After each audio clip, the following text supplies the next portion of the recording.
উজ্জ্বল, সকাল থেকে পাম্পগুলোর চিত্র কেমন এবং সে সাথে তেল সরবরাহ কি স্বাভাবিক রয়েছে কিনা, পাম্প কর্তৃপক্ষ কি বলছে এই বিষয়ে সব মিলিয়ে আপডেটটা জানাবেন।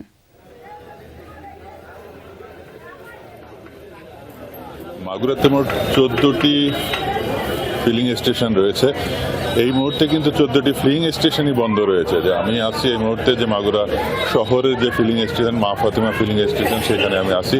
তো সেখানে কিন্তু এখনো তেল দেওয়া শুরু হয়নি। যে সকালে কিন্তু এখানে তেলের যে গাড়ি এসেছে সেখান থেকে আনলোড করা হয়েছে, তারপরেও কিন্তু এখন পর্যন্ত কিন্তু সেই কাঙ্ক্ষিত যে তেল, সেই তেল কিন্তু এখনো দেয়া হয়নি। তেলের জন্য কিন্তু সেই রাত থেকেই এখানে রাত 11টা 12টা থেকেও কিন্তু অনেকেই দাঁড়িয়ে রয়েছে যে তারা কিন্তু এখনো তেল পায়নি। যার ফলে যে এই যে সকালে যারা বিশেষ করে অফিস আদালতে যায় তাদের যে ভোগান্তি হচ্ছে। আমি একজনের সাথে কথা বলি যে কেন দাঁড়িয়ে আছেন। আসসালামু আলাইকুম। তেল নেওয়ার জন্য দাঁড়ায় আছি, কিন্তু তেল পাচ্ছে না। কেন পাচ্ছে না? কি করলে ভালো হয় বলেন তো? সবচাইতে বেশি ভালো হয় একই টাইমে সব পাম্পে তেল দিলে পারে, তাহলে এত যানজট হয় না, আমাদের এত ভোগান্তি হয় না। তেল আগের থেকে অনেক পর্যাপ্ত পরিমাণ তেল আছে, কিন্তু তেল থাকার শর্তে একটা টাইম ফিক্স করে দেওয়ার কারণে আমরা এই ভোগান্তিতে পড়তেছি।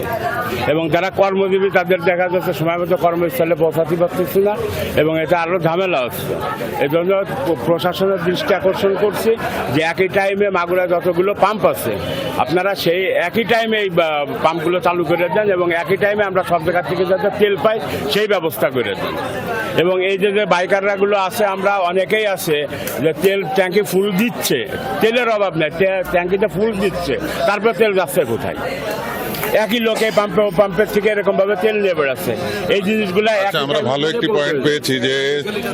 পয়েন্ট পেয়েছি যে আসলে যে পাম্পগুলোতে একই টাইমে, অর্থাৎ তারা বলছেন যে একই সময়ে যদি পাম্পগুলোতে তেল দেওয়া হয় তাহলে কিন্তু এই যে ভোগান্তি, এই যে দীর্ঘ লাইন, এই লাইন কিন্তু তাহলে থাকে না। যেহেতু 14টা পাম্প রয়েছে মাগুরায়, যে একই সময়ে তাদের কথা যে একই সময়ে যদি পাম্পগুলোতে দেওয়া হয় তাহলে কিন্তু এই তেলের সংকট কিছুটা হলেও কাটবে, গ্রাহকরা বলছেন। জল সেটি শুনছিলাম, অনেক ধন্যবাদ আপনাকে।